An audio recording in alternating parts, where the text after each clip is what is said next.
Arch is looking good. We're coming up on a nominal here. Okay, all flight controllers, gonna go for landing. Retro, go, Rhino, go, guidance, go, control, go, Delta, go, GNC, go, Hey guys, Dave Anderson here for RVGlobeTrekker.com. Hey, I got asked if, hey, you know what, if you got damage to a panel, how do you repair this kind of stuff? It's a rainy day project, so I think this will work out just fine. Now, let's see if we can damage this panel. All right.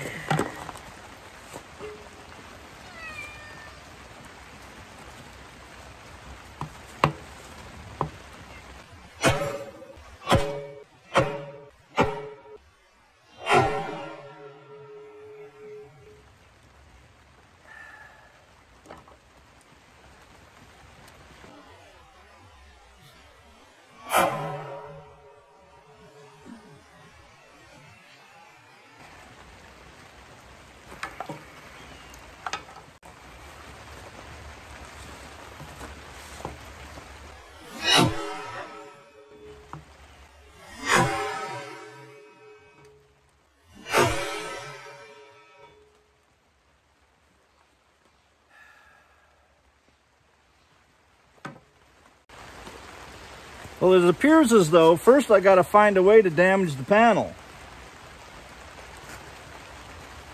Now, there isn't even a mark there. And this is the panel I threw out of the truck going 40 miles an hour.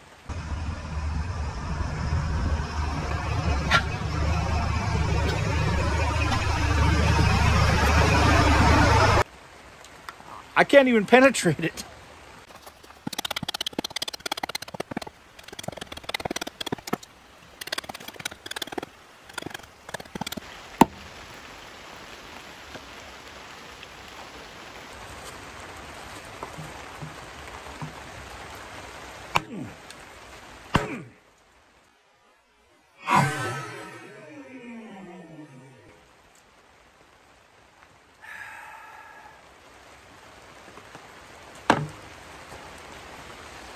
Well, sorry guys, I'm having a heck of a time trying to get this panel damaged. So I think what I'm going to do is use this panel that I blasted with a 12 gauge.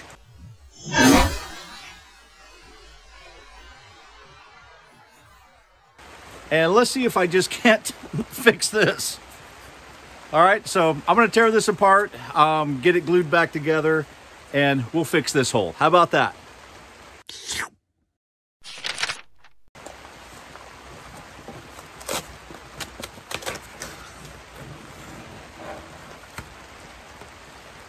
Whew. Yeah. So all I'm going to do is I carved this little plug out of PIR insulation.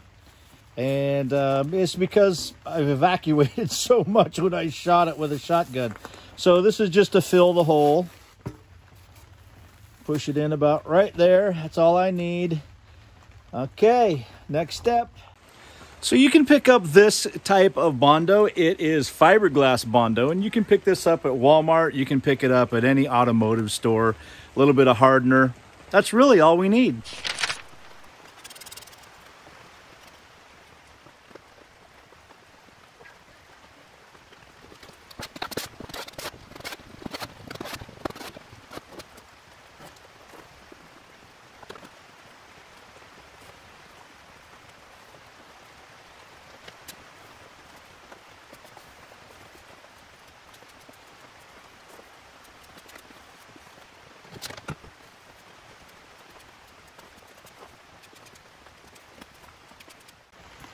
Okay, we'll let this dry. For larger areas, you can use the cloth fiberglass that comes with it. You also may need to scuff this area up here because this is very shiny, very, very smooth. You might need to scuff it up, and that will help the fiberglass to adhere to the panel a little bit better. You can easily just use a block sanding plane and get it nice and smooth with that block plane, and this will be just as good as new. It's just that simple. But you know what? There's two keys to a good repair. One is, don't have a panel that gets damaged so easily. Some manufacturers use paper thin FRP. You can actually see the foam on the other side of the FRP. It's so doggone thin. You don't want that. And you also want to have a sublaminate underneath that FRP to help support the FRP and give it that extra strength that it needs. The second thing that's very important about fixing a hole that's in your panel is finish work. If you can get this fiberglass sanded off really nice and flush and smooth, go over it with a little bit of primer and then right over it with some paint, you're never even going to notice that there was any harm done to the panel whatsoever. The finish of the FRP is also fairly important. If the FRP is nice and smooth, it's a thicker piece. If it's a thicker piece, not a real cheap piece of FRP, then that smoothness will maintain throughout the panel. If it is a super thin piece of FRP, it will appear a little bit rough, so when you go to sand it, it's going to be hard to match that texture. I hope that this was helpful to you, and I look forward to doing a lot more educational videos just like this one. So go ahead and subscribe to the channel so that you don't miss any of the updates that I come up with. Until next time, I'm Dave Anderson signing out for RVGlobeTrekker.com. You guys be safe out there, and God bless. To take full advantage of our products, additional tutorials, our how-to assemble videos, and educational videos, subscribe to our YouTube channel and check out our website at www.rvglobetrekker.com. Until next time, be safe in your overland expedition adventures, and God bless.